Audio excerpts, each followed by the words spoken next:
Jean 3, 25, 26. Jean 3, 25, 26.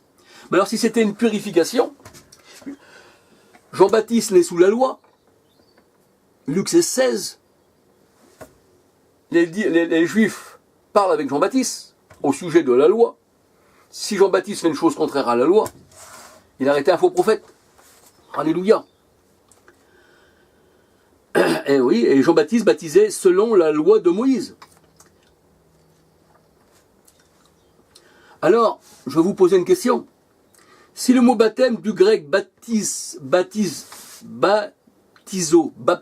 parce que le grec, c'est baptizo, qui signifie baptême en français. Eh bien, s'il signifie plonger, immersier, enfoncer, englouti, eh bien, il y a des passages de la parole de Dieu qui n'iraient pas avec le mot baptême, puisque ça signifierait être plongé, être englouti, être enfoncé. Donc, le baptême, là, que je vous parlais, ce mot-là n'irait pas du tout avec ce que la parole de Dieu nous dit. Lisez 1 Corinthiens 10, verset 1-2. 1 Corinthiens 10, verset 1-2. Et à la place de baptême, mettez immersion. Vous allez voir ce que ça va donner. Parce que pour vous, baptême veut dire immersion, plongeon, plonger. Mais là, eh bien, si le mot baptême veut dire immersion, remplacez-le par plongeon. Alléluia. Et si on lit ceci comme cela, avec le mot plonger, eh bien cela donnerait que les Hébreux tous étaient immergés en Moïse, dans la nuée et dans la mer. Ça veut dire que les Hébreux auraient tous été immergés en Moïse, dans la nuée qui est au-dessus d'eux, ou autour d'eux plutôt, parce qu'elle se promenait la nuée. Dans la flamme de feu, c'était Dieu qui était là. Alléluia. Eh bien là, ça veut dire que les Hébreux auraient été immergés en Moïse, dans la nuée et dans la mer. Mais cela est faux. Le peuple hébreu n'a pas été immergé dans la mer, ni dans Moïse, ni dans la nuée. Exode 14, versets 19 à 20. Les seules personnes qui furent immergées, ce sont les Égyptiens. Exode 15, versets 4-5.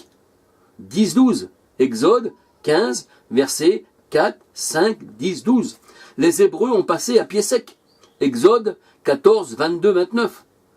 Exode 14, 22, 29. Alléluia. Le baptême de Noé également. La parole de Dieu nous dit que cette eau était une figure du baptême qui n'est pas la purification des souillures du corps. Qui n'est pas la purification des souillures du corps. Le baptême de Noé, c'était pas l'eau qu'on se servait pour la purification des souillures du corps. Alléluia. 1 Pierre 3, 21. Amen. Et là, nous voyons que dans Nombre 19, versets 7 à 20, Nombre 19, versets 7 à 20, eh bien, on comprend que ceci c'est un baptême et que c'est pour, la souillure du corps. Là, les personnes s'étaient souillées, ils avaient touché des ossements, ils avaient touché un tombeau, ils avaient touché des choses comme ça, choses qu'on trouve chez les catholiques, les tombeaux, tout ça. Eh bien, ils allaient voir le sacrificateur, alléluia, qui faisait sur eux une aspersion d'eau. Et ça enlevait les souillures du corps, mais ça nettoyait pas l'intérieur, parce que c'est le Saint-Esprit qui nettoie l'intérieur de nous, alléluia. L'eau nettoie l'extérieur, et le Saint-Esprit nettoie l'intérieur. Amen. Et là, là la parole de Dieu nous dit que cette eau-là, ou dans Nombre 19, versets 7 à 20, c'était une eau pour les souillures du corps. Mais au temps de Noé, c'était pas une eau qui enlève les souillures du corps. Là, c'était une eau plutôt qui a tué les mauvaises personnes, qui ont été immergées dans l'eau. Seul Noé, a été épargné. Alléluia. Alléluia. On le comprend parfaitement car l'arche n'était pas un sous-marin. Oui, ça c'était pas une invention au temps de Noé. L'arche n'était pas un sous-marin, il plongeait pas. Les animaux s'étaient remplis. Dieu n'est pas un Dieu de désordre. Il n'a pas dit à Noé, construis-toi un sous-marin, et quand viendra le déluge, tu plongeras avec tous les animaux. Non, non, non. Alléluia. Noé n'a pas touché l'eau. Ce sont les mauvaises personnes qui furent englouties, immergées. Genèse 7, versets 19, 20, 21, 22, 23, 24. Genèse 7, versets 19, 20, 21, 22, 23, 24. Noé et sa famille flottaient au-dessus d'un monde perdu. Ah oui, au-dessus. Alléluia. Et ce monde-là, représentent les grandes eaux. Donc le Seigneur les a remis dans les grandes eaux. Ben oui. Il prend ce qui est bon, qu'il dit Seigneur. On est comme des pêcheurs qui pêchent dans les grandes eaux. Hein, dont la grande Babylone, on est la représentante, hein, elle représente les grandes eaux. Apocalypse 17, 1 à 15. Et là, le Seigneur, eh bien, il nous pêche dans les grandes eaux. Il a fait de nous des pêcheurs d'hommes, alléluia. Il étendit sa main d'en haut, il nous retirera des grandes eaux, alléluia. Alléluia. Alors, Ésaïe 43,2 nous dit que les fleuves ne peuvent point nous submerger. Les fleuves ne peuvent pas nous submerger. C'est impossible. Un chrétien ne peut pas être submergé par les fleuves qui représentent, eh bien, le monde. Oui, les grandes eaux sur lesquelles la grande prostituée est assise. Alléluia. Alors, c'est Ésaïe 43,2. Les fleuves ne peuvent pas nous submerger.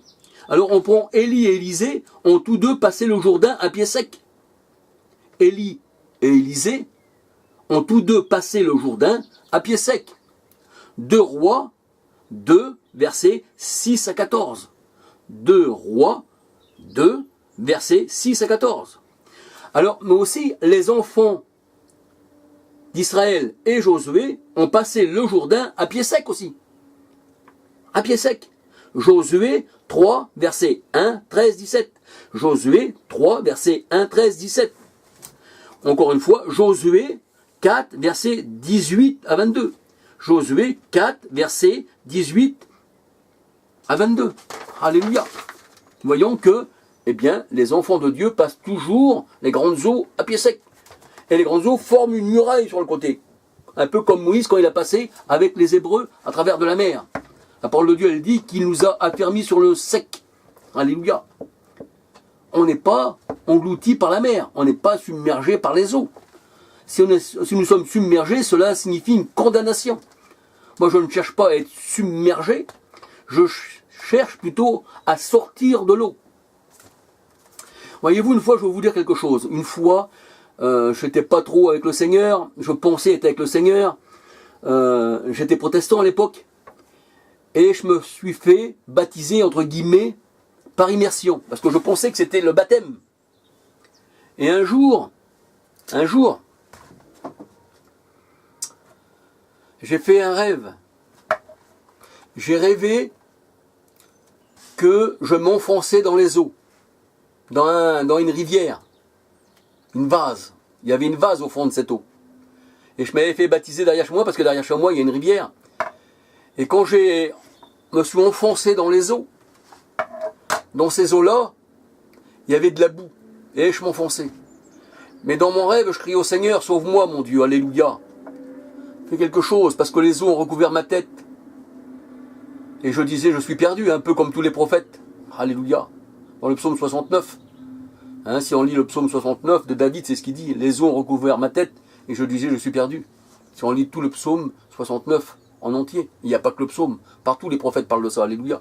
Que si les eaux passent sur notre tête, eh bien nous sommes perdus. Eh bien là, moi j'ai fait un rêve que, eh bien je m'enfonçais dans cette boue, et que les eaux allaient recouvrir ma tête.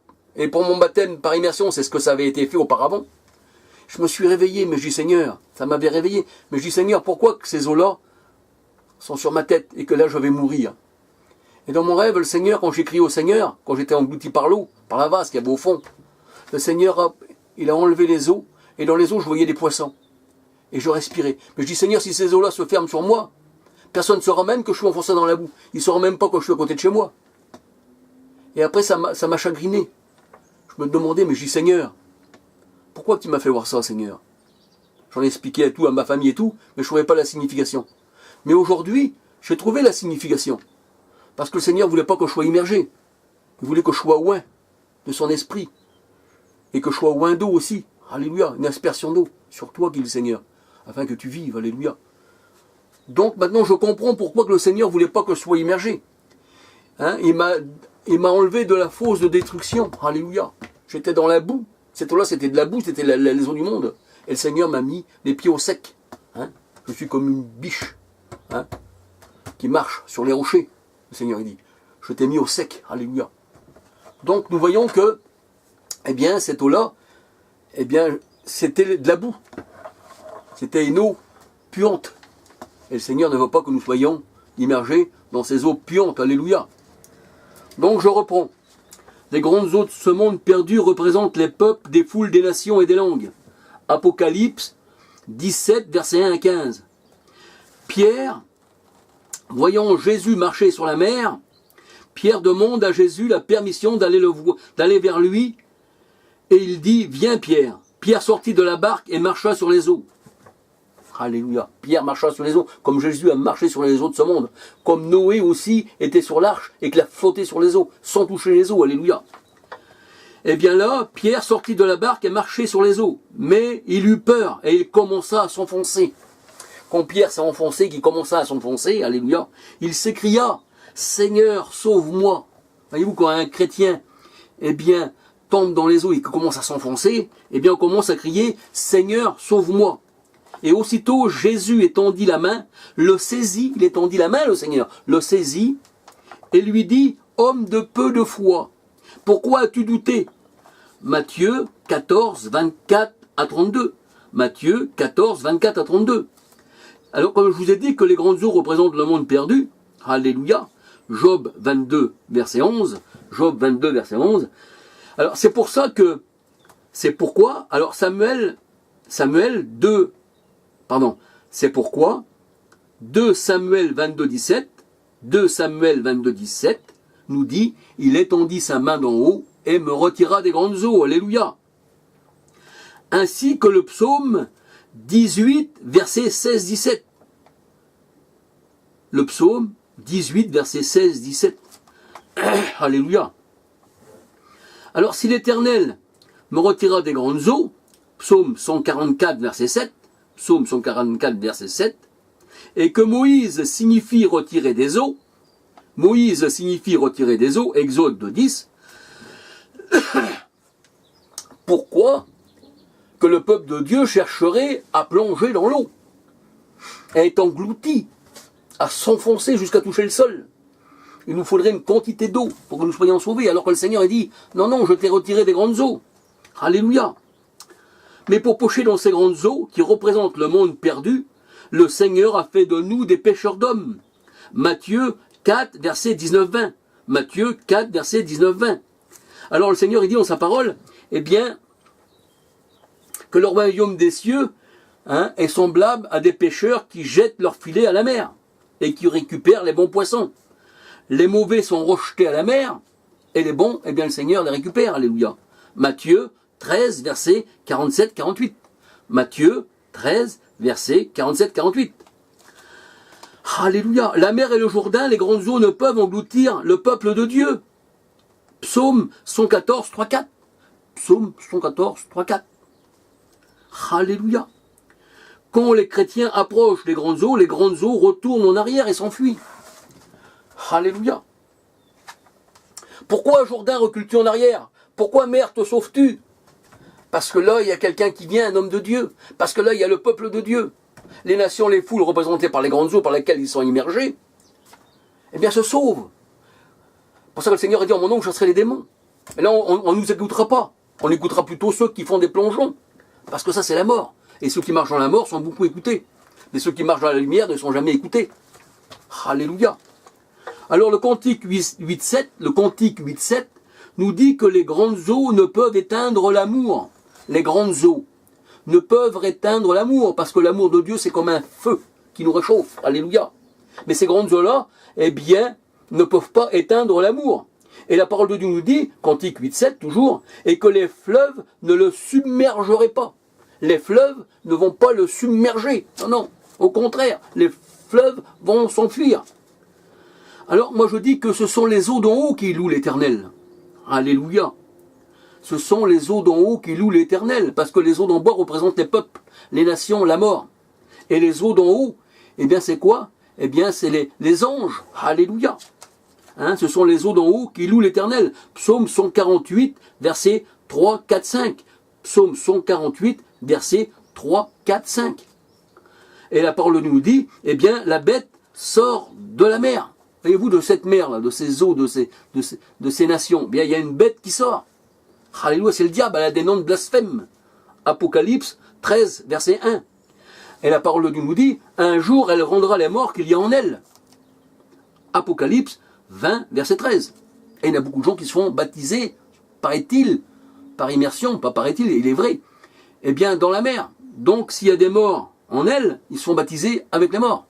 Et ça, eh bien l'Église catholique, c'est ce qu'elle fait, parce qu'elle prend, dans l'ancien temps, elle prenait une tombe, qu'elle y mettait de l'eau, et elle immergeait, eh bien, les candidats, hein, à ce faux baptême, eh bien, à être en communion avec les morts. Alors le baptême d'eau et d'esprit, alléluia, Marc 1,8, Acte 11, verset 16, le Seigneur Jésus en ont tous deux parlé, comme d'un baptême de l'esprit et du baptême d'eau. Alléluia. Donc ils ont tous les deux parlé, ils ont pris le même nom pour l'eau et pour le baptême. Voyez-vous? Il est dit que vous serez baptisés du baptême d'eau et du baptême de l'esprit. Donc le même nom baptême est pris pour l'eau et le même nom baptême est aussi pris pour l'esprit. Alléluia. C'est ce que nous dit le Seigneur Jésus-Christ. Jean 3, versets 3 à 8. Jean 3, versets 3 à 8. On ne peut pas séparer ces deux baptêmes. L'un ne va pas sans l'autre et ne forme qu'un seul baptême, quoique différent. Alléluia, c'est vrai, ça ne forme qu'un seul baptême, mais quoique différent. Parce que le baptême d'eau est différent du baptême du Saint-Esprit. Mais c'est la même connotation, mais c'est différent. Alléluia. Cela rejoint Éphésiens 4,5, qui nous dit que nous avons été baptisés d'un seul baptême. Alléluia. Alors le baptême d'eau est le symbole extérieur, Nombre 19, 7, 11, 12, le baptême d'eau est le symbole extérieur de la réalité intérieure, qu'est le baptême de l'esprit. Le baptême d'eau, c'est pour le corps. Le baptême de l'esprit, c'est pour nettoyer l'intérieur, c'est avoir un esprit nouveau, alléluia, pour que le Seigneur puisse habiter en nous, alléluia, que nous soyons un temple saint dans le Seigneur. Soyez saints de corps et d'esprit, alléluia. Le baptême d'eau symbolise le baptême de l'esprit. Le baptême d'eau symbolise le baptême de l'esprit. C'est ce que nous dit Jésus-Christ, notre Sauveur. Jean 7, 37, 38, 39. Jean 7, versets 37, 38, 39. Le baptême d'eau symbolise aussi la purification de la chair. 1 Pierre 3, 21. Nombre 19, versets 11 à 21. Ézéchiel 36, versets 25, 26, 27. Je répandrai sur vous des eaux pures et vous serez purifiés de vos idoles et de vos impuretés. Donc ça nettoie la chair. Et l'esprit nettoie l'intérieur et y habite. Alléluia. C'est pour cela que cette eau doit être répandue sur nous, venant du ciel. Parce que le baptême de Jean, la parole de Dieu nous dit, venez du ciel. Matthieu 21, 25, 26. Le baptême de Jean, venez du ciel. Matthieu 21, verset 25, 26. Alléluia.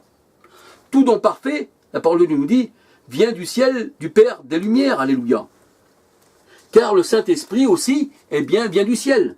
Ésaïe 32, 15. L'Esprit envoyé du ciel. Donc c'est une aspersion. Ce n'est pas non plus un plongeon dans l'esprit, puisque l'esprit est répandu sur nous. Je répandrai sur vous, eh bien, un esprit nouveau. Alléluia. Jean-Baptiste a parlé de deux modes de baptême. Moi, je vous baptise d'eau, disait-il. Jésus vous baptisera de l'Esprit Saint. Marc 1,8.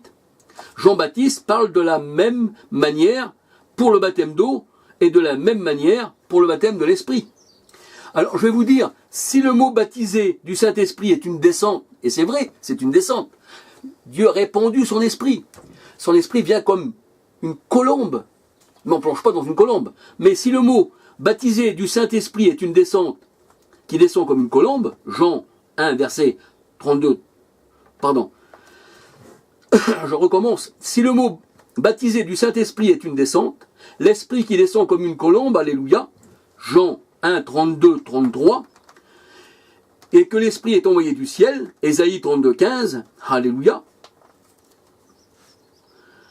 1 Pierre 1, verset 12, et que l'Esprit qui descend sur nous est une onction, alléluia, la parole de Dieu nous dit que c'est Dieu qui nous a oints, 2 Corinthiens 1, 21, et que l'on emploie le verbe shafak pour désigner la descente du Saint-Esprit, et que le verbe shafak veut dire verser, ça veut dire je répandrai sur vous mon esprit, alléluia. Eh bien, comment comprendre alors que le mot baptisé de l'esprit est une descente et que le même mot, baptisé d'eau est une immersion? Le mot grec baptizo aurait-il deux sens différents et est-ce qu'il va se contredire? Alors moi je vous baptise du Saint-Esprit, c'est une descente, et nous voyons que c'est une descente dans la parole de Dieu, puisque nous sommes moins, alléluia, du Saint-Esprit, et son onction vous enseigne toutes choses. Et le Seigneur, il dit, eh bien, que le Saint-Esprit nous enseignera toutes choses. Et la Bible, elle dit que c'est Dieu qui nous a oints. Alléluia. Donc nous voyons que le baptême du Saint-Esprit, c'est une onction, c'est une descente, qui descend sous la forme corporelle sur Jésus-Christ. Alléluia. Et Dieu avait promis qu'il répandrait son esprit sur ses disciples. Eh bien, si le mot baptême a deux sens différents en Matthieu 3,11 et Marc 1,8, eh bien, la langue grecque, on ne peut plus la comprendre.